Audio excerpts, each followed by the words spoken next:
Welcome to the Somatic Coaching Academy podcast with Ani and Brian.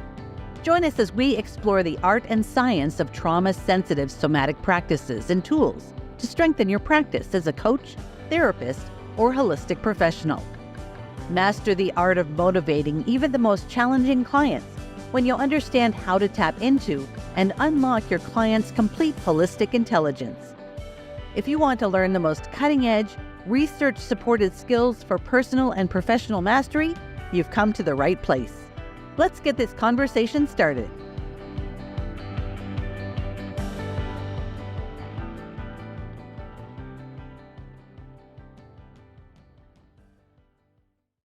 Hi, and welcome to the Somatic Coaching Academy podcast. Hey there, Brian. Hello, Ani. Hi. I love your shirt. Oh, thank you. Thanks. Where do I get one? No, yours is on order. You know it. This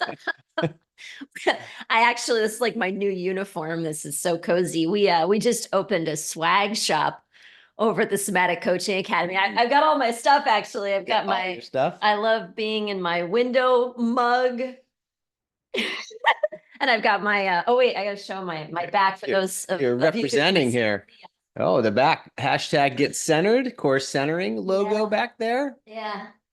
Yeah, I'm really loving it. Cool. It's nice that we finally have a place for people to be able to purchase some of this swag that we've gotten. Yes, yours is in the mail. I'm looking forward to receiving my swag delivery. Yours is in the mail. Yeah. It's over at somaticcoachingacademy.com/shop. And if you haven't checked out our new website yet, I'm still really, really excited about it. So somaticcoachingacademy.com/shop. You can check out our swag stuff. Check it out. But that's not what we're talking about today. That's not why we're here today. What are we talking about? Today, this is episode 50, by the way.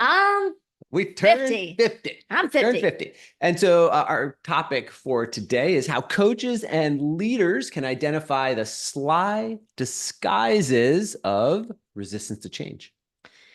Resistance to change really does come in sly disguises. I crack myself up sometimes thinking about saying sly disguises like, like resistance to change is some minion. Yeah. That sometimes it comes in a cowboy hat, Right, and then other times it comes in like a mustache, and we're like, wait a minute, is that the same guy? I don't really know. That's funny. Yeah. Right? Yeah. But the sly disguises, they are really sly. Not a lot of people know how to identify them. And I think then what happens is we think, what the heck's wrong with this person, or what's going on? Or we start to solve problems that aren't the real problems. Mm-hmm. Yeah. You know what I say, Brian? I've been saying that this week. Most of the time, the problems that we're trying to solve aren't actually the problems that we should be trying to solve. Most of the time, the problem that we should be trying to solve is my nervous system regulated? There we go. That's it. Thanks for coming to today's episode. That's yeah. I mean, I think that pretty much puts a stamp on it. Sums it up. Yeah. And yeah. But let's talk about what resistance to change can look like, because I think one of the things we can do is really narrow down the broad categories of what resistance to change can look like, because then instead of having a billion things to look for, we really only have like four. Maybe we can back up even a little bit more though. And Sure. We've done lots of podcasts over the last year about what changes, resistance to change. So there's lots of different podcasts you go back and dive deeper into on this topic, but maybe we can just review for a moment since we're talking about change. So let's talk about what are we categorizing as change?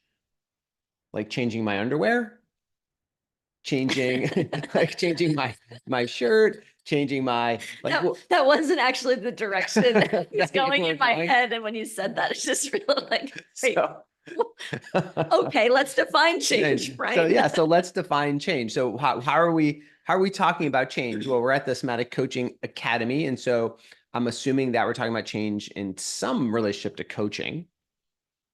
So what do you think? How are we thinking about change? Well, the thing that I was just noodling on while you were talking about your underwear is innovation.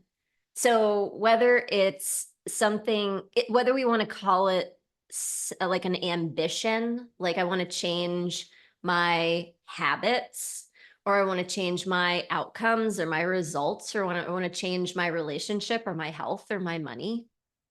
Or it's all like kind of the same thing. I want to innovate. I want to become something more. I want to have something more. I want to do something more. I mean, to me, anytime we're talking about change, we're talking about having something different than we have now. But also, of course, change can be imposed upon us, and or we can initiate change from within, which can feel both different, and both of those can be really challenging. Yeah. I think some people might be listening and say to themselves, Ani, that I don't resist change at all. Like I'm a change friendly person. And that can be true because we work with a lot of different kinds of people, and some people are just more change friendly than other people are. And there's nothing wrong or right or wrong with that or anything. That you just have to kind of know yourself. Yeah. Like how change friendly are you? But I would also say even people who say they're really extremely change friendly have some areas of their life where they're less change friendly than others. Yeah, sure. So some people are willing or able to take risks in certain areas, but not other areas. Yeah. Like I've met a lot of people who are pretty high risk takers when it comes to like extreme sports, but they do not take risks in relationships. Sure. At all. Sure. And then I know other people who take big risks in relationships in terms of opening their heart and being vulnerable, but they would not even like think about getting on a ski slope. Yeah, probably has something to do with, values and identity and things like that. Do you feel like you're pretty change resistant Pretty change resistant? or change friendly? Well, I think the same thing for me. I think it really depends on what category that I'm considering. I'm more change friendly in some areas than other areas. I would have to say overall, compared to myself 10 years ago, I'm much more change friendly than I was 10 years ago. So I think I like to kind of look back and see where am I in that kind of trajectory. And I think a lot of that just comes from understanding what change is and what change resistance looks like. Sure. And that also, that if I want a significant change in my life, then resistance will be a part of it, right? There's something we talk to our clients a lot about. A lot of people we work with, they get really hung up on how resistant they are to something, right? They want to be able to take an action, but they're really resistant of it and they beat themselves up for it. And we say, well, listen, if this change wasn't really substantial, you wouldn't be resisting it. Yeah. And anything that you think you're changing that you're not resisting isn't really a substantial change. Yeah. Because of the way that the subconscious is constructed to defend against program change. Yeah. Yeah. I love being life and business partners with you and asking a question that I don't know the answer to on that's going to be answered in front of lots and lots of people. That's always fun. That's fun. Yeah. I couldn't have done that 10 years ago. There you go. How's that for some growth? Yeah, there you go. Yeah. AKA change. AKA change. So do you feel like you're less change resistant, more change friendly? I over think time? Over time, over the course of time of learning about my subconscious and what resistance looks like and things like that, I think I used to be way more change resistant than I am now. Because I can spot change resistance, and I have all the tools that I have. I'm way, you know what it is? As I'm talking out loud, thanks for allowing me to process, everybody. When you have the skills and you can feel more confident. I think that's, for me, I feel like I have the skills. And before, I don't think I had the skills. So I felt more of like a victim to change or not in as much control. But now I have the illusion of control, maybe because I have more skills. And I do feel confident in my ability to navigate resistance. Yeah. You know, what's coming up for me as you're talking, what's occurring to me actually is with this question back and forth of are we more change friendly than we were years ago? And why is that? And I think we both kind of answered a little bit because we know more about it. Yeah. We know what change resistance looks like. Yeah. And we know that change resistance is a part of the process of change. It's going to be a part of the process of change. And I think a defining factor for me that I used to get really hung up on is that when I didn't understand change resistance and I would start to experience change resistance, I thought there was something wrong with me. I was saying the same thing in my head as it was coming out of your mouth. Right. Yeah. I thought there's something wrong with me. Yeah. And then because there's something wrong with me, then the change either wasn't right, good, accurate, important, That's whatever, right? actually a super subconscious strategy, right? Like the subconscious that doesn't want us to change that would make sense that we would think that, because then we try to solve for the problem of what's wrong with me Correct. Yeah, it gets us totally off track. instead of keeping moving towards the change that we're seeking. Yeah, Brilliant subconscious. brilliant subconscious strategy. Done. So once I realized that the change resistance was going to happen, like if I wanted a substantial change, then I had to accept that resistance will happen. It will happen. So then when it started to happen, I could no longer say there's something wrong with me. I could say, actually, that's a signpost that I'm on the right track.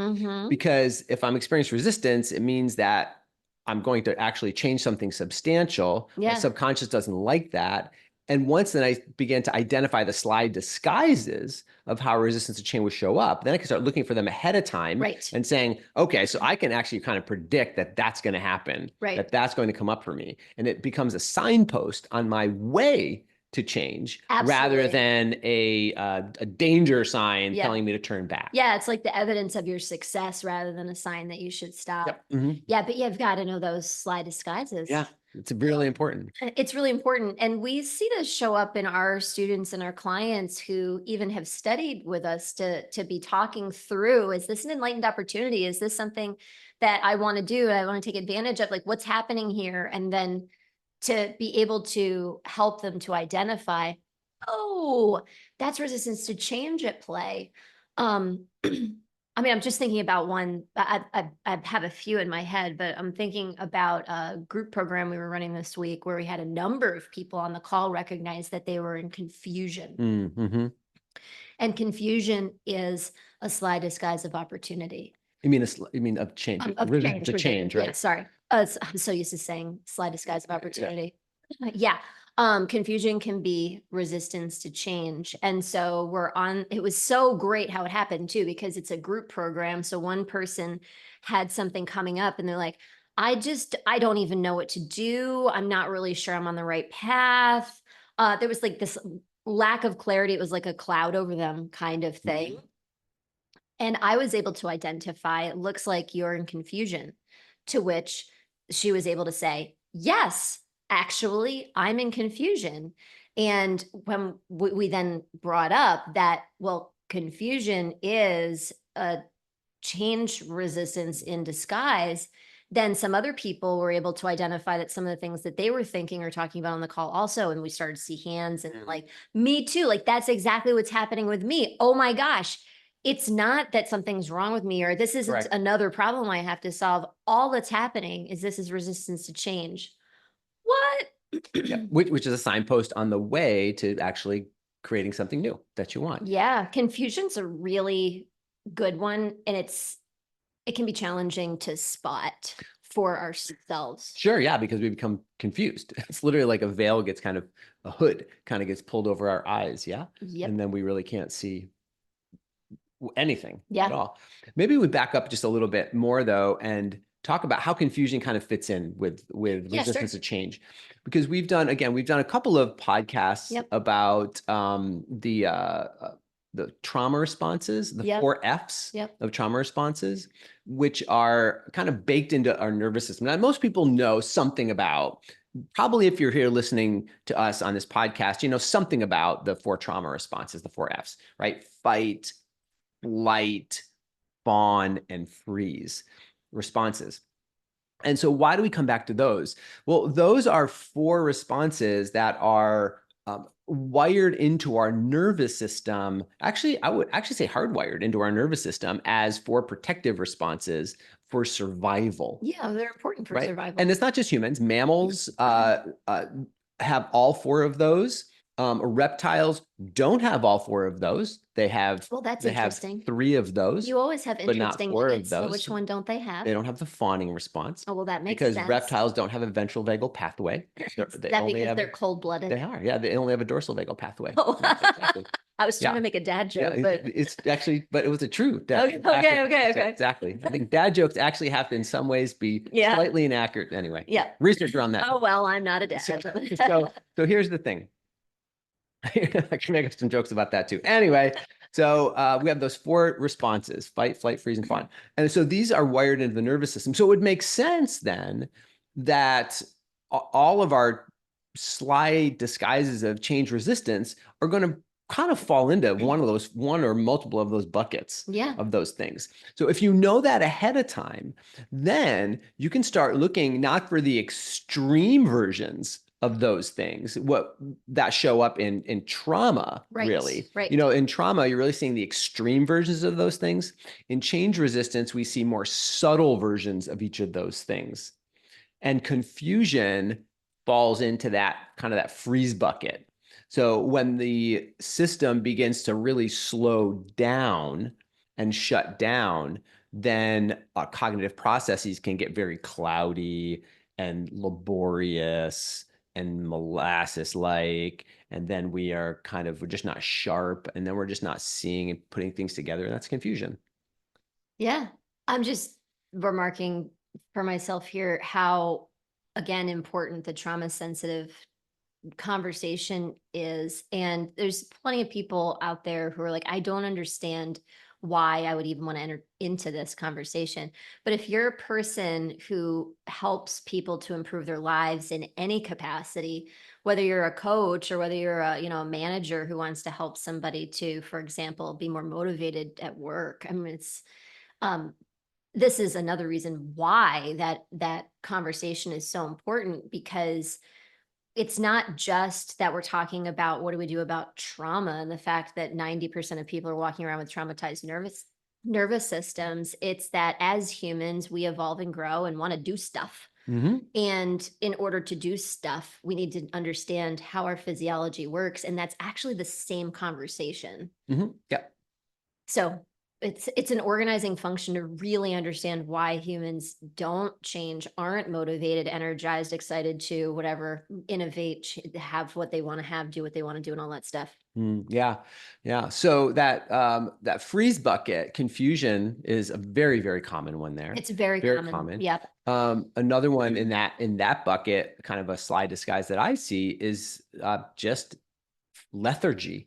Oh yeah, like the decreased energy. Yeah, just lethargy and kind of really, I wouldn't maybe say as far as exhaustion, but people want to have a change. They want to do something. The big day comes or it's time to take an action, and they just are really, really tired. And they're like, I just don't have enough energy to do it today. Yeah, and it's hard to change when you've got a system that doesn't have enough charge going through. Definitely almost impossible, because it's really hard to take change action. requires so much energy. It does. Yeah, change requires energy. Yeah, that's a really good one with the freeze. I think for me, those are probably the 2 things I see most often. Yep, I would agree. From a freeze response kind of place. Yep. The question is, can you catch it? Can you catch it, and can you help your clients catch it? Yep. Okay, so what about fight? Oh, so fight. Well, what do you see as a sly disguise? Well, I think the immediate one that I see is kind of wrong making. I don't agree with that, but keep going. Yeah, exactly. So that exactly, right. So that when there's a change to be had or done, and this it does happen quite a bit when you hire someone else to help you make a change, a coach or consultant or whatever, trainer, and you ask them to help you make a change, and then they bring you a solution and you immediately disagree with them. And them or the program or the way that they're doing it or whatever. Yeah. And it might not be so much immediately. It might actually at first be like, oh yeah, I agree, let's try that. And then a day or 2 into it, it's like, this is no. Like, I don't like this. This is, so it's really that wrong making, I would say, is kind of the best way I can describe it. Yeah. And we haven't had that happen too much. I'm thinking of examples, but I definitely have had a client kind of make me wrong. And I've had a client make the way that we do things wrong. And then the conversation all of a sudden totally, again, it's the subconscious drawing the attention off into another thing to think about. Then it's, well, the way that you're running the program is not right. And actually that's what we should be talking about. So similar to wrong making and maybe even the same, but it looks maybe a little bit different. Like maybe it's not a handlebar mustache, maybe it's just Yeah. a regular mustache, is blaming. Yep. And so even if a person has resistance to change coming up and they're not making me wrong or the program wrong or somebody else wrong, but they're pointing the finger or blaming, projecting. I want to use the word projecting actually is maybe even a little bit better, because sometimes when we use the word blaming, it can really stir up some quick defensiveness. But to be talking about projecting, they start projecting a lot off of on the external rather than looking at the empowerment that we have to be able to move forward Yeah. in any capacity. Yeah. And I do want to just say too, as an organization, like we can always improve our programs. Yeah. Like, and we always really look to improve our programs. And we do talk to our students about how we can make the programs better. And we regularly do those kinds of conversations and assessments and all like those kinds of things. Audits to continue to make, so it's not, when someone says that our program is wrong, we don't take that personally. But what my question always is for the person is this a pattern for you? Right. How many other programs have you made wrong? And if if a pattern is evident, then I know it's actually a change resistance pattern for the person. And it's not necessarily something about our program specifically. It's more about how that person habitually resists change. I'll call myself out on this because this is one that shows up for me and now I know it does, whereas I didn't in the past. I had a pattern, to use what you were just saying, of making somebody else's program wrong. Mm-hmm. And it took like a few programs to be able to say to myself, well, hang on a second, who's the common denominator there? Right. And to really start to be able to look at it, and not just to look at it to do my own work, because obviously that's really important. Also to remember that when that shows up, that's my resistance to change showing up. So I don't need to then make myself wrong and bad and fall down that rabbit hole. But how can I see that it's resistance? Yeah. So for fight, it's really the slightest guys is that wrong making, projection, blaming is the one I think we see most often. For sure. Yeah. I'm going to sneeze. Okay, go for it. Excuse me. Thank you, listeners. Sorry for that. All right. What about flight? What about flight? Flight. So I'm trying to think of an example that I've seen recently of flight. Well, one of the things that we see is that I know I should be doing this one thing and I go do something else. And I think that one's kind of obvious. Yep. But the one that's maybe more subtle is a flight in more like an idea flight. So if I'm supposed to be answering emails and I go off and do my laundry, like that's kind of a physical flight. But I also see that people kind of like get off track on other thought tangents. And I said I was going to do this or that thing, but now I've really decided that this is the most important thing. And I'm thinking about that thing, and I've convinced myself that's the most important thing. I think that's kind of a thought flight. It's more subtle, but definitely see that. Yeah. There's an interesting, another little subtle flight thing that I think builds upon what you're talking about, which is task switching. So I don't have the exact numbers at my fingertips. So I just am recalling this right now. But I believe that, 10 years ago or something, that when they measured people's ability to attend to like a spreadsheet task or something, they were able to attend to a single spreadsheet task for over 2 minutes, something like that. And this has actually reduced to under 30 seconds now. Like, so as people are working on their computers, people are really only on average attending to like a single sheet for 30 seconds or less before going to another project, another thing, another sheet, and just constantly task switching. Makes sense. So to me. it's our almost intention as humans is like. So yeah, so our environment has created for us the technological environment has created for us an opportunity for our subconscious mind to take advantage of that particular resistance strategy.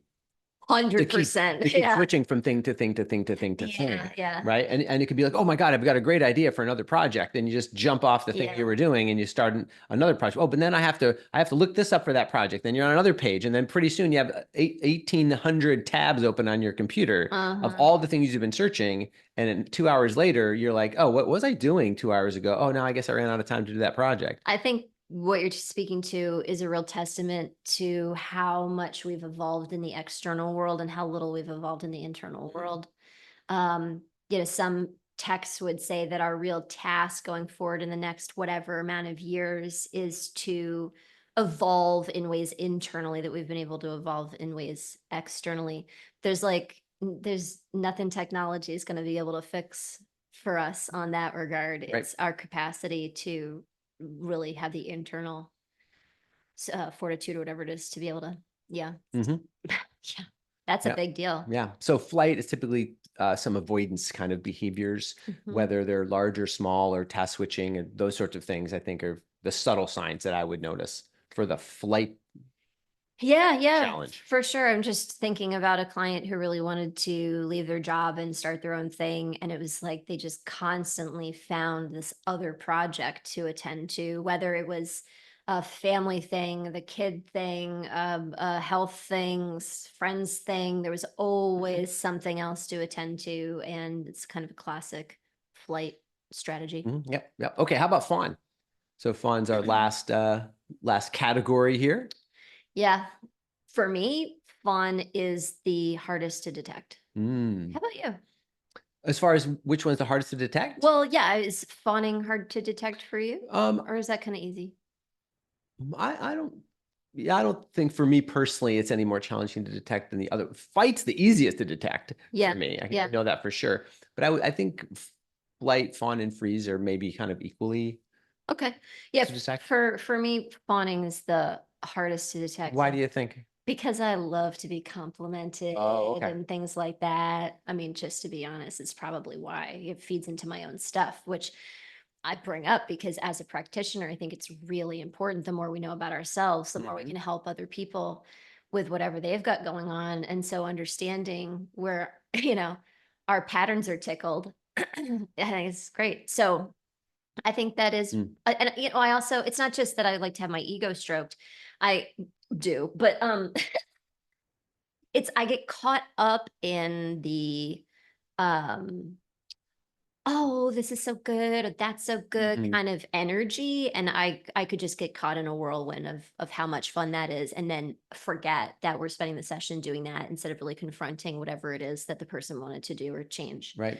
Well, I think that just speaks to how effective the fawn response really is and can be. It can really be one of the most powerful responses. It can be probably one of the most seductive responses, I think, until we can get really kind of caught into it. Yeah. And I think that's why it becomes difficult. And even if we recognize it, it can still be challenging to confront someone on. Because it really can. What do you say? You're going to confront a little deer with these big, beautiful eyes and this little fawn with little spots that seems to be helpless and endearing. Who wants to, it's very difficult to confront someone who seems to be so sweet and endearing. Yeah. And it's not that they're not, by the way. So just to give a client example, I have a client, I've had a client in the past whose fawn response was really strong as a resistance. And the conversation just would keep going to, that was a really great insight, or that you're really smart and awesome. And this has been so helpful. And all of that stuff seems like it's really great. And it's not that it's not great to hear. Thank you for the feedback. And the fact is we would spend more of the conversation talking about that stuff than talking about the steps forward or the difficult action steps or the clarity or things that we wanted to move forward on. So that's just an example. And I think again, as a practitioner, the fawn response for me can be confronting to find gracious ways to navigate redirecting the conversation. Yeah. So it sounds like, just to be clear, the fawn response is really a people-pleasing response, and a response that you're really, I'm the word's not coming to me right now. It's people pleasing, but it's also really ego stroking to the person in order for ego stroking the person who's trying to promote the change. Well, you're right. To the coach or the actually consultant or it's actually a little bit easier to tackle when the fawning is happening, not within the coach relationship, but the fawning is happening in some way with somebody else in that person's life. Because then as the coach in that outside perspective, we can be looking at those things and asking questions about how does that feel? And, is that alignment with your soul's agenda? And do you feel like you're people pleasing and things like that? And we're like the outside observer. Yes. Once it comes into the coach relationship, it kind of just makes it a little more complicated. Yeah. Yeah. So I will, the question you asked me just a bit ago was which one's the hardest to detect? And I said that fawn was equally easy to detect, or whatever, the same degree of difficulty to detect for the other ones. But I will admit that fawn is the most challenging one sometimes to help people navigate, again, especially if it's happening within the relationship, such as what you're indicating. Yeah. So what do you think is a hot tip we can leave people with if they're trying to become aware of those sly disguises of resistance? Well, hopefully this podcast actually is kind of like a big hot tip, because the summary here is if you are embarking on a change journey, you will experience resistance. You will experience resistance if it's a true change journey. If you're making little tiny changes, not much resistance. But if it's a substantial change to the way that your subconscious is programmed and perceiving your world, then you will experience resistance. So just know that it's going to come up. There's nothing wrong with you. You're not broken when you experience change resistance. It's a signpost on the path. It's not a stop sign to stop going down the path. So it's kind of like, yes, this way. It's telling you to go that way. And then know that it's likely going to whatever shows up is going to show up in one of these buckets. I have a hot tip. Go for it. Following this episode, go ahead and watch yourself and how this shows up for you, rather than having a cheat sheet looking at everybody else and then pointing it out to them. Because that can be tempting to be like, hey, you're in resistance to change. So so watch yourself and look at yourself and how it shows up for you, and allow yourself to come into a new relationship with that for yourself. Build that awareness. That is definitely the best place to start. And you can actually even go a little farther on that. And if you have an accountability partner, not your spouse, that you can do this with, and say, hey, here are the 4 buckets. We're going to watch each other, and we're going to tell me, where do you think that's happening for me? And where is it happening for you? You'll forget about it. A week later, 2 weeks later, your friend then will say this, and you're like, oh yeah, that's right. And then you get angry at them, and they'll be like, the fight response. Oh, you're so smart. There's your fawn response. Can we talk later? There's your flight response, sort of thing. Or what are we doing? There's your freeze response. Yeah, that's a good idea. And I especially loved the idea of making sure that's not your spouse. Not your spouse. Yeah, good idea, buddy. Yep. Thanks for that. All right. This was a really fun conversation, Brian. We'll look forward to seeing you next time on the Somatic Coaching Academy podcast. Bye for now. Thanks, everyone.